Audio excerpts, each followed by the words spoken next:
Imagine if today somebody gave you a check for $1 million and you went to deposit it at your bank and the bank said, okay, great, like this will clear in the next 10 business days because it's a big check and the bank has to work it out.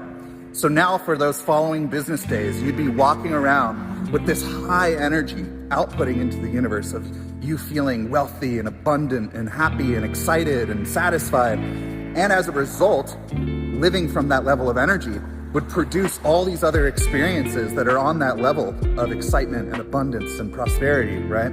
Even though you don't have a dollar to spend yet, you'd just be walking around all that time knowing, right? It's a knowing, it's not even like hoping anymore because you know that the funds are gonna be released on that certain day or whatever.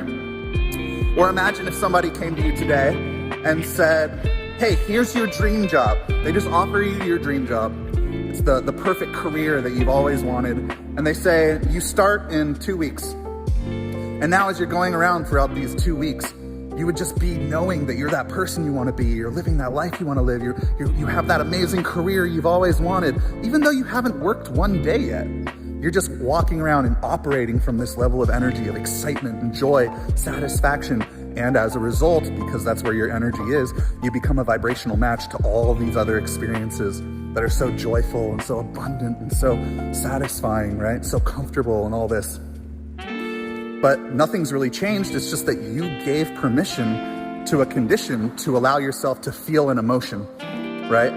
And I truly believe that if we can generate that emotion first, if we can conjure the emotion that we want to conjure, then many manifestations can come to match that vibration, right? And we see it all the time, like in the work of Dr. Joe Dispenza, for instance, where these people with terminal illnesses, they're able to heal themselves because they're able to occupy an identity that says, I'm already healed, and to be able to sustain it long enough until physical reality captures or catches up to the energy, right? Because in the same way, if you play a sound and it creates a vibration or it creates a waveform, in the same way that when you play that sound, it's the exact sound, the exact same waveform will always be created, right? So I believe if you can create the waveform, then you'll hear the sound, right? You can go back and forth with it.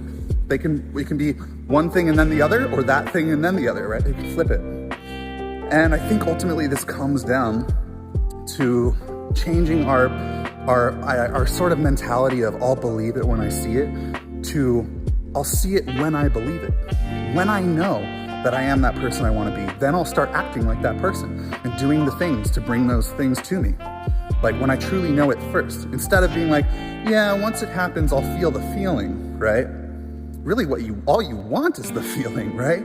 So if we can make our work generating the emotion as much as possible, so many things can swiftly come into our life to manifest that are a part of that vibration, right? That are on level with that experience that we're seeking, with that emotion that we're seeking. And at the same time, I understand all of this intellectually, but even still, if I were to operate from feeling that feeling of being just handed the $1 million or whatever, I can do it for a while, but still, the doubt starts to creep in and it steals the good seed that you've planted, right? And that's what doubt does. And it's funny because some of our doubts or our limited beliefs are so subtle or so nuanced.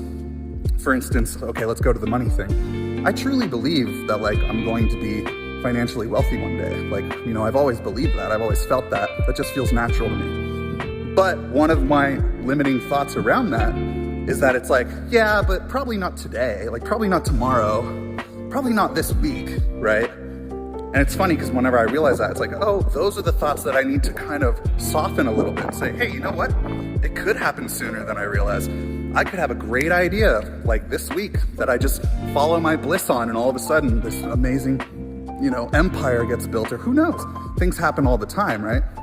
And so I think it's about catching those beliefs, softening them, realizing that those are the things that come in and steal the seed that we've planted. So we start making our work to just be plant the seed, continually water it, recognize if something's come in and slept in and pulled it out, work on that thought, let it soften, then go plant the seed again and just focus on watering it. Before you know it, all kinds of manifestations can come to match the vibration that you're holding, and you don't need to insist on it being a specific manifestation, because remember, the emotion is all you want to feel.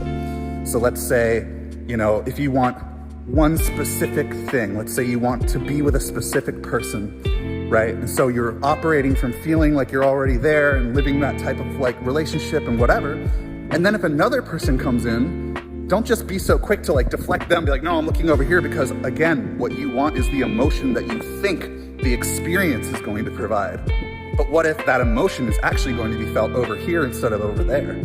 So it's also about being detached from the specifics of the outcome, but generating the general emotion that you're seeking, and then allowing manifestations to come into place that are a vibrational match to that emotion.